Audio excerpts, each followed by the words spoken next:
We welcome you back to the program, and of course this is the big political time of the year.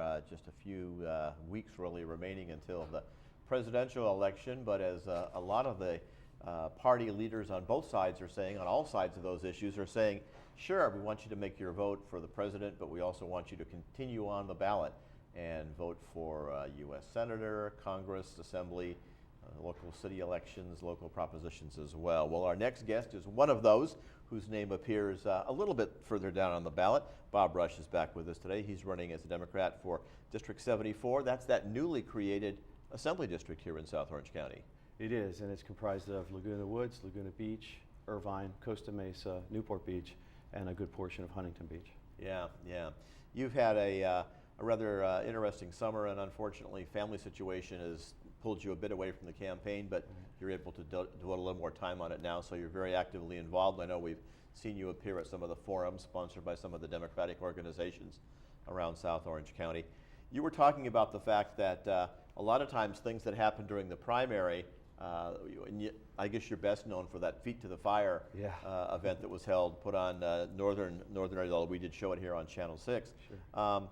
Those tend to be a one-shot deal. Yeah. It was exciting. It was coming of age for me as a public figure. I was very fortunate to have aligned myself with a very good campaign manager, Mr. Paul Freeman, former mayor of Laguna Beach. And so we worked hard for that. And after the Feet to the Fire debate, it went on for an hour and a half. I was declared the winner by most of the newspapers. And so it began from there, and it was a race to the primary. And I got to tell you, it was one of the most exciting experiences of my life.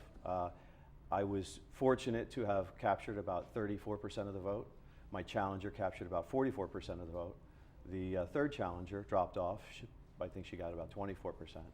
But we expect a very different race in November. There were only a few names on the ballot as of the primary when compared to the November race, where you have a slew of local races, right, and more prominently discussed propositions, and that wasn't there in the primary. Yeah. So the venue that I'm sharing now with all the local races is much bigger, much more broad. Yeah. But it seems that I've been quiet for a little bit, and I've been still doing the clubs, doing the presentation. Right. I gave an address to the Huntington Beach Chamber of Commerce the other evening.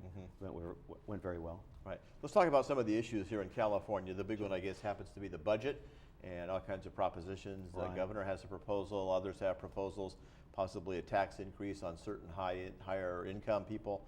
But the budget seems to be an ongoing issue in Sacramento. It is, and it is going to be one of my priorities upon reaching Sacramento. I believe that it will be necessary to return California to fiscal solvency as one of my top priorities. My other priorities are education and the environment, but fiscal solvency is so critical. Everything else will flow from that. I am not a supporter of Governor Brown's tax initiative, and I do believe what it will do is to slow our economy growth and to kill jobs. And I think that there are more creative ways to raise revenues other than income-oriented taxes, income-targeted taxes. Even things like sales tax, would you be opposed to increasing there? I would look at that on a case-by-case basis, but for example, one of the things I've been touting is oil severance tax. Most of our oil is exported outside the state. We don't consume it. So any effect that a tax increase would have on it would be felt elsewhere. Secondly, something I just learned recently is that our oil reserves are actually protected under Prop 13. Now that doesn't sound right, but it is. And so as oil goes from $50 a barrel to $75 a barrel and higher, we're only limited to 2% on an annual increase. And so there are a lot of things that we can do that won't impede our economic growth or our job creation. So you'd be open to looking at other things other than a tax increase on the public? Absolutely, but I think prior to looking at revenues, we have to really focus on what the real cause is right now, and our spending in Sacramento is a little out of control. And until that legislature gives our Democratic governor the cuts that he's been asking for years, I'm not going to be looking at raising taxes. One of the big areas, and you mentioned earlier, is education. California used to be one of the top in the country. Now we've dropped way down on the list. Obviously, our folks in this community, yes, support education. We have a lot of retired teachers here, as you can imagine. A lot of them are still taking classes through the college emeritus program or whatever, and a lot of them still have involvement with the schools, whether it's reading to a third grade class or even their grandkids involved in local schools. How about the educational system? What do you see as the needs, and how would you work to improve it? Well, my overarching principle I would address education is to simply return more of the autonomy, more of the decision, more of the money to the local level. I think what's happened is over time the bureaucracy has grown in Sacramento, and I think it's pulled from the local areas. That would be the starting point, my overarching principle, if you will. You mentioned energy, and there's quite a debate going on right now, not so much in your district, but to the south of us, down at San Onofre. 3 units down there. Unit 1's been shut down for some time. Now units 2 and 3 are shut down. Edison wants to restart Unit 2. There have been some problems in Unit 3 with some radioactive water leakage, some piping issues and all. What's your take on just overall, generally, energy, but specifically restarting San Onofre? I do believe that there's a place for nuclear energy, and we have to look at that. That's a forward-looking issue that we have to reconcile. I think that reopening this facility right now, I haven't seen the final reports, and I would not be supportive of any effort to open until we have definitive reports explaining what caused the problem, definitive report explaining the fixes, and then also the never-ending issue that seems to be on everybody's mind is, what do we do with the waste? And so I would like to have it open at some day, but I don't know that now or today or next week is going to be the time. Mm-hmm. One of the issues that's impacted by that budget constraint is the fact that many of our senior facilities here, including some locally, have been impacted by that. Adult daycare facilities, adult day services, and even some of the senior centers have been impacted. Service. How would you deal with some of those areas? Well, I think that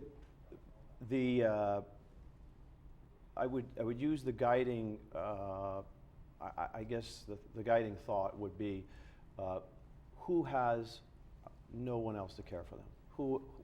I would look to those folks first and support those programs. Mm-hmm. And those other programs and those other areas, departments, that we can find alternative sources of funding, I would try to address those. But I think some of the at-home care service and adult daycare, I think it was cruel to have done what the governor did with those things. And finally, a quick look at transportation. A lot of discussion about, should we just keep adding lanes to the freeways? Should we have more carpool lanes? Should we make the carpool lanes a high-speed lane? Should we have light rail? Just overall, some of your views on our transportation challenges. Well, I do believe in the discussion of high-speed rail. I think it's a good discussion. I think that would alleviate a lot of our traffic on our roads. Particularly if we had the course or the leg between LA and San Francisco, Anaheim and LA, but right now I've been looking at what's been discussed for the high-speed rail, and it's Modesto to Bakersfield, which I'm not really strong on. I've seen discussion all throughout this district as well as Orange County as individual monorails, individually unit monorail transportation. That's interesting. I'd like to look at that. It seems to be a cheaper alternative than light rail. Light rail has a lot of resistance as well socially, and the other alternatives. But pushing encouraging the use of electric vehicles is good.